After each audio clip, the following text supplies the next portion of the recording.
우리 다 같이 하나님의 말씀 창세기 40장 1절에서 8절 말씀 보겠습니다. 우리 성경책 다 찾아서 보시겠습니다. 창세기 40장 1절에서 8절 말씀, 우리 홀수절은 제가 읽고 우리 짝수절은 성도 여러분이 읽어주시면 감사드립니다. 창세기 40장 1절에서 8절 말씀입니다. 제가 먼저 읽겠습니다. 그 후에 애굽 왕의 술 맡은 자와 떡 굽는 자가 그 주 애굽 왕에게 번제한지라.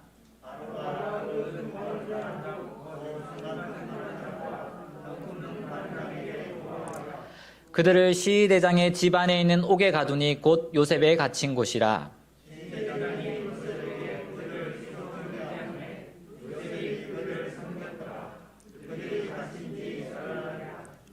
옥에 갇힌 애굽 왕의 술 맡은 자와 떡 굽는 자 두 사람이 하룻밤에 꿈을 꾸니 각기 몽조가 다르더라.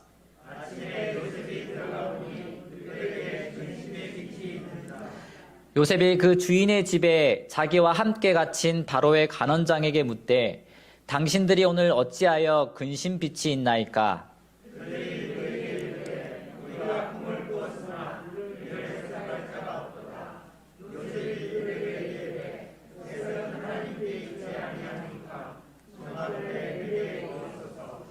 아멘. 우리 특별히 오늘 우리 3693병원 교회의 아들 우리 김하람 우리 전도사님이 또 고향을 찾아서 방문했습니다. 정말 환영하고 또 앞으로 하나님의 종이 되어 또 주님을 복음을 전할 또 일을 하게 된다고 생각하니 저희도 참 너무나 기쁩니다. 오늘 또 특별히 우리 창세기에 나와 있는 요셉의 이야기로 우리 성도님들과 함께 말씀의 은혜를 나누고자 합니다. 저번 주에 부서장 수련회를 이 청도 연수원으로 다녀왔습니다. 정말 감사하고 정말 모두 하나님께 그리고 병원에 헌신을 결심하는 시간이었습니다. 더욱더 감사한 사실은 이제 부서장들과 차석들이 돌아가면서 헌신의 시간에 한마디씩 하는 자리에서 우리 이상미 선생님이 이렇게 말을 하였습니다. 병원에서뿐만이 아니라 내년도에 이 교회에서 직분을 맡겨주신 만큼 앞으로 열심히 이 신앙생활을 하겠다고 병원장님과 모든 부서장님들 앞에서 이야기를 듣게 되어 정말 감사했습니다. 그리고 우리 영양부 강경 집사님의 소원이 있습니다. 우리 김은옥 부과장이 예수님을 믿는 것입니다. 그런데 이 시간에 저랑 그동안 같이 공부도 하고 기도도 하고 마음의 움직임이 살짝 있었는데 그 외에는 변하지 않았는데 이번에 같이 가서 김은옥 직원이 또 병원장님과 모든 부서장님들이 보는 앞에서 특별히 우리 강경 집사님이 보는 앞에서 앞으로 신앙생활을 열심히 하겠다고 하는 고백을 듣고 하나님께 너무나 감사했습니다. 20년 가까이 다니면서 보고 듣기만 하다가 이 결심한 사실은 기적 중에 기적이 아닐 수가 없습니다. 그래서 다녀온 뒤에 드는 생각은 눈에는 보이지 않았지만 많은 사람이 그렇게 느끼지 못할 수도 있지만 우리들의 모임에 하나님이 함께 하셨구나. 이 성령 하나님이 함께 하셨다는 것입니다. 오늘 우리가 읽은 성경 본문에 본 이 요셉의 삶도 그렇습니다. 이 요셉이 벌써 애굽에 내려간 지 13년이 되었습니다. 보디발의 집에서 노예로 10년 세월을 보냈고 왕의 감옥에서 3년을 갇혀 있었습니다. 그 긴 세월을 흐르는 동안 이 대제국 애굽 땅에 있는 하나님의 자녀라고는 요셉 한 사람뿐이었습니다. 그 가운데 믿음의 사람 요셉은 한결같이 신실하고 정직한 삶을 살았습니다. 한 번도 하나님의 백성의 자세를 흐트리지 않았습니다. 타협하지도 않았고 굴복하지도 않았습니다. 그런데 여러분 13년 동안이나 요셉이 그렇게 신실하고 정직한 삶에 산 결과가 어떻습니까? 애굽 땅에 최소한 몇 명이라도 신실한 하나님의 백성이 생겨야 되지 않겠습니까? 근데 성경에는 그런 기록이 없습니다. 여전히 요셉은 감옥에 갇혀 있고 여전히 요셉은 애굽의 유일한 하나님의 자녀입니다. 13년 전이나 지금이나 아무것도 달라지지 않았습니다. 13년 동안 신실하고 정직하게 살았는데, 그렇게 열심히 봉사하고 헌신했는데 한 사람도 주님께 인도하지 못했다면 실패한 인생이 아니겠습니까? 그러나 분명한 것은 하나님이 그곳에 계셨고 눈에 보이지는 않지만 하나님은 일하고 계셨다는 것입니다. 애국과 같은 이 세상에 살면서 공통적으로 그리스도인들의 마음에 일어나는 의문 중에 하나는, 나 혼자 이렇게 믿음을 지키면서 살아가는 것이 과연 얼마나 가치 있는 일인가 라는 것입니다.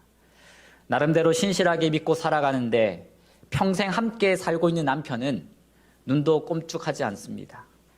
나는 진리에 대한 확실한 절대적인 확신을 가지고 살아가는데 자녀들은 나와 같지 않습니다.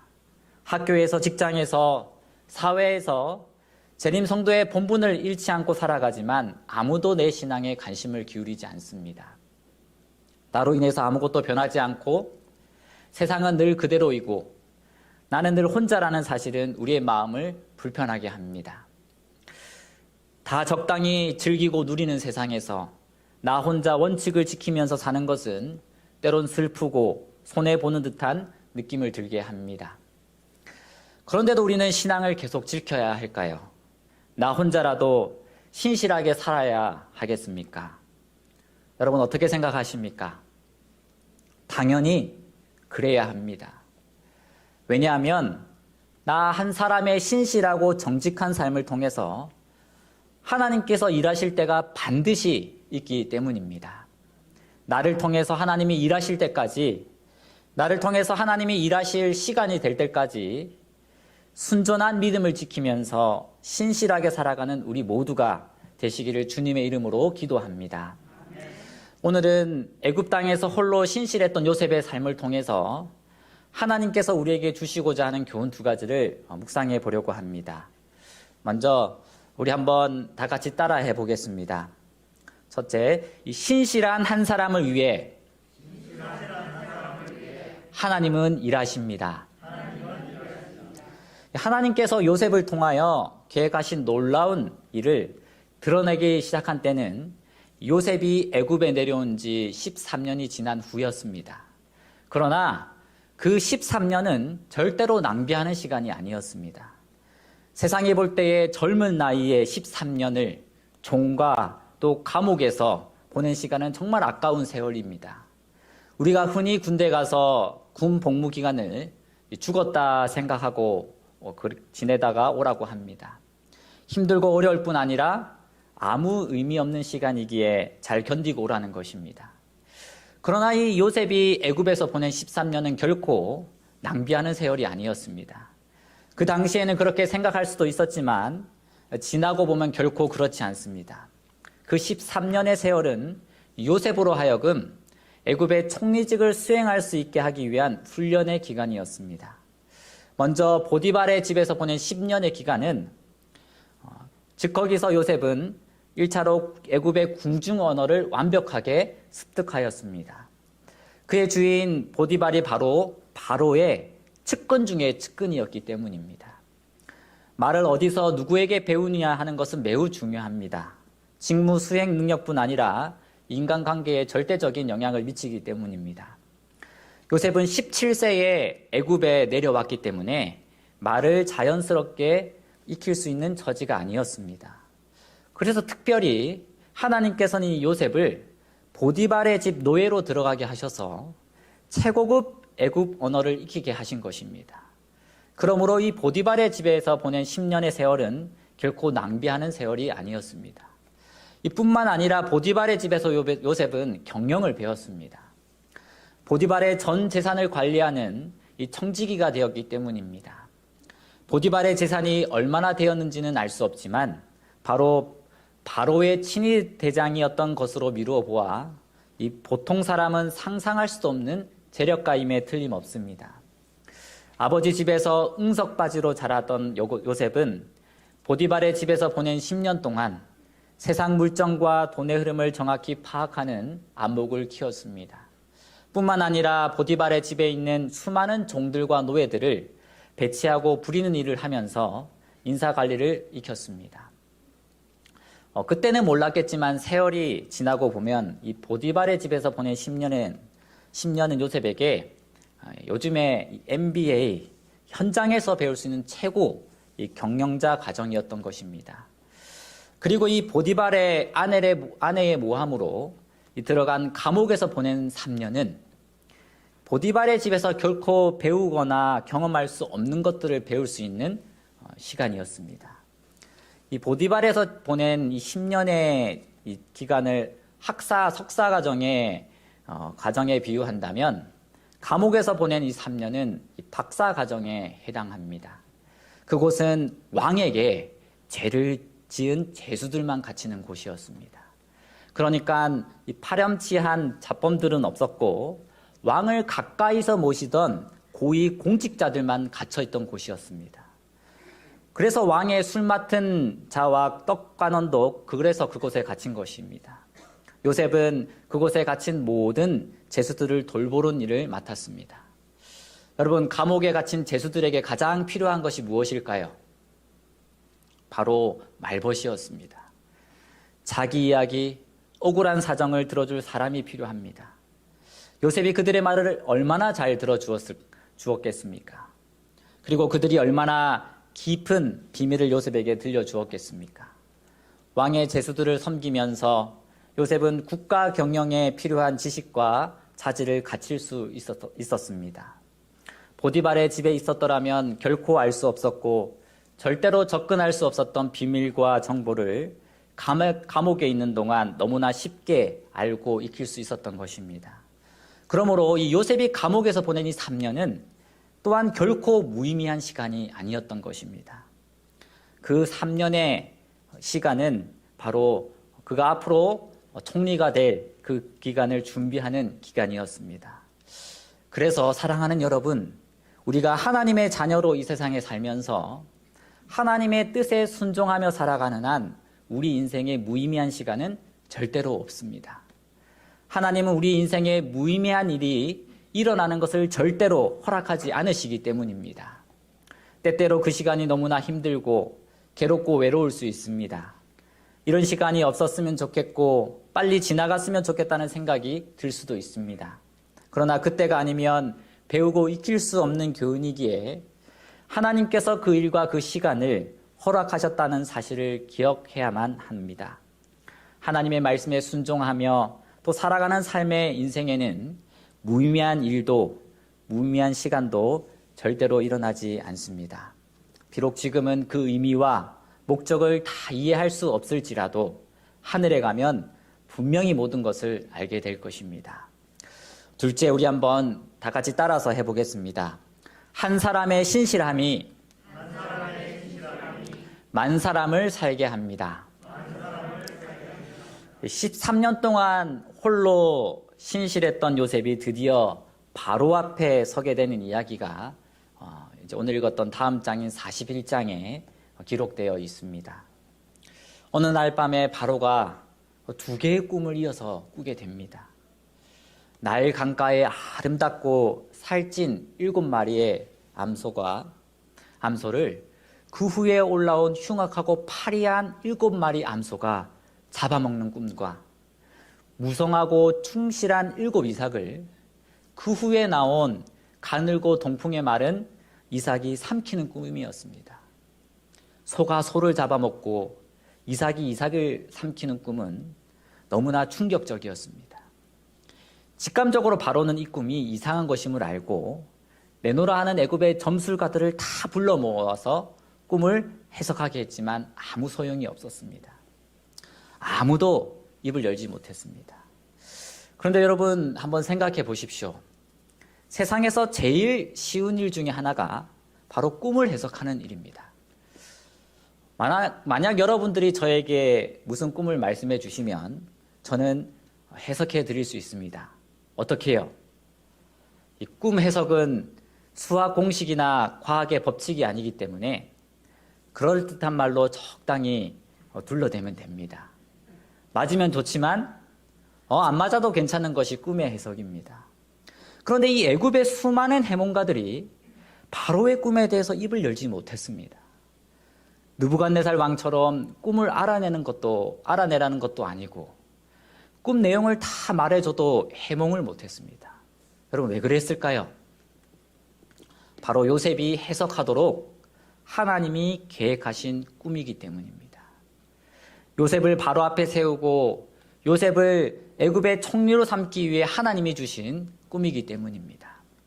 아무도 꿈 해석을 하지 못해 바로의 고민이 절정에 달했을 때 바로의 술 간원은 2년 전 자기의 꿈을 정확히 해석한 요셉을 기억해냈습니다. 오래전에 잊어버렸던 요셉을 그제서야 술 간원은 바로에게 소개했고 마침내 요셉은 제수의 옷을 벗고 바로 앞에 서게 되었습니다. 우리 어느 분이 한 분 창세기 41장 우리 14절에서 16절 좀 읽어주시면 감사드립니다. 창세기 41장 14절에서 16절입니다. 이에 바로가 사람을 보내어 요셉을 부르매 그들이 급히 그를 옥에서 내놓은지라. 요셉이 곧 수염을 깎고 그의 옷을 갈아입고 바로에게 들어가니 바로가 요셉에게 이르되 내가 한 꿈을 꾸었으나 그것을 해석하는 자가 없더니 그런즉 너는 꿈을 들으면 능히 푼다 하더라. 요셉이 바로에게 대답하여 이르되 내가 아니라 하나님께서 바로에게 편안한 대답을 하시리이다. 아멘. 요셉은 이 꿈을 명확하게 해석했을 뿐 아니라 대안까지 왕에게 제시를 하였습니다. 25절부터 36절까지 그 내용이 기록되어 있습니다.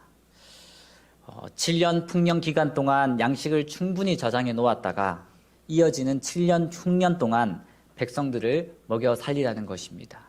정말 탁월한 통찰이고 놀라운 해결책입니다. 바로 하나님이 가르쳐 주신 것이기 때문입니다. 그래서 이 요셉의 생애를 통해서 우리가 반드시 배워야 할 또 하나의 중요한 교훈이 있습니다. 한 사람의 신실함은, 한 사람의 성실함은 결코 그 한 사람 안에 머물다가 없어지는 것이 아니라는 사실입니다. 여러분 동의하십니까? 네. 왜냐하면 하나님께서 그 한 사람을 통해 당신께서 계획하신 놀라운 일들을 이루실 날이 반드시 있기 때문입니다. 여러분 이 사실을 믿으시기를 바랍니다. 13년 동안 요셉은 홀로 신실했습니다. 그 기간 동안 요셉은 외로웠고 괴로웠습니다. 이해하기 힘든 날이었고 참기 어려운 시간이었습니다. 그래도 요셉은 그의 신실함을 내려놓지 않았습니다. 나 혼자 이렇게 살면 뭐가 달라질까 하는 시험에도 빠지지 않았습니다. 그리고 마침내 하나님께서는 요셉의 신실함을 통해 야곱의 온 집안을 그리고 애굽의 만 백성을 구원하셨습니다. 오늘날 세상에 이 바로와 같은 고민을 하는 사람들로 가득합니다. 그들은 세상이 어떻게 되어가고 있는지 또 무엇이 옳은지 무엇이 그른지에 대한 가치 기준을 상실한 채 살아가고 있습니다. 저마다 자기가 인생의 주인이 되어서 살아가는 이 세상은 정말 바로로 가득 차 있습니다. 불안한 그들에게 그들의 인생의 의미를 설명해 줄, 그들의 미래가 무엇인지 분명하게 말해 줄 누군가를 애타게 찾고 기다리고 있습니다. 하나님께서는 여러분이 이 세상의 바로들을 위한 요셉이 되기를 원하시는 겁니다.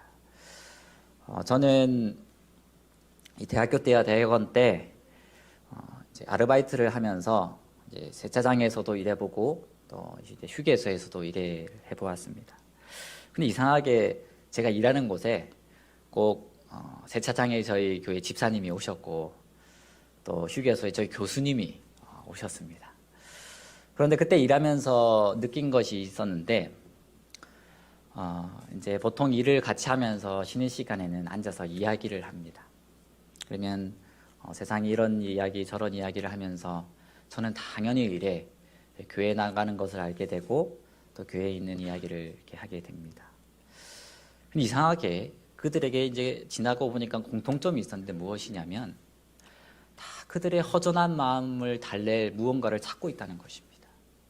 제가 교회 가자는 얘기를 안 해도 또 모든 것이 다 그런 건 아니었지만 꼭 그 교회를 한 번쯤 나오고 싶어서 따라 나온 그들이 있었습니다. 그들의 마음은 세상의 것으로 채워지지 않았고 또 한치의 앞도 모르는 그들의 삶 속에 계속 허우적거리는 삶을 반복하는 삶을 그들은 살아가고 있었습니다.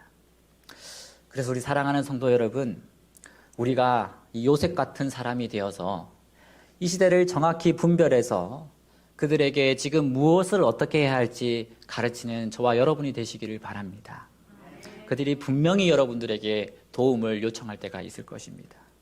그리고 지금 이 세상에 일어나는 일들이 무엇을 의미하는 것인지 또 우리가 하나님은 그들에게 알려주기를 원하십니다. 이것이 이 시대에 요셉과 같은 하나님의 백성들이 존재해야 하는 이유입니다. 우리 제7일 안식일 예수 재림교회는 하나님의 이 남은 백성은 이 마지막 시대에 요셉의 역할을 감당하도록 부름을 받았습니다. 우리 병원도 마찬가지고 우리 교회도 그렇습니다. 우리는 우리의 신실함으로 이 세상에 하나님의 영광을 드러내야 하고 우리에게 주신 예언의 빛으로 세상으로 하여금 하나님의 계획을 깨닫게 해야 합니다. 이것이 이 그리스도인의 존재 목적이고 가치입니다. 이것이 우리 한 사람 한 사람이 살아야 하는 이유고 또 의미입니다. 우리 사랑하는 성도 여러분, 하나님의 자녀에게는 무의미한 일도 이 무의미한 시간도 없다는 사실을 기억하며 살아갑시다. 하나님께 맡긴 인생, 하나님께 순종하는 인생은 하나님께서 모든 것을 합하여 선을 이루신다는 약속을 굳게 붙잡게 되기를 소원합니다. 또한 한 사람의 신실함이 이 만백성의 생명을 구원한다는 사실을 기억하시고 나 자신, 여러분 한 명을 하나님은 정말 귀중하게 보신다는 것입니다. 끝까지 신실하고 충성되게 하나님의 백성의 사명을 감당하시기를 주님의 이름으로 축원하며 오늘 말씀을 마치도록 하겠습니다. 아버지 하나님, 오늘도 우리에게 또 용기와 힘이 되는 말씀을 허락해 주셔서 감사합니다. 지금까지 하나님께 신실하지 못하고 충성되게 살지 못함을 용서하여 주시옵소서.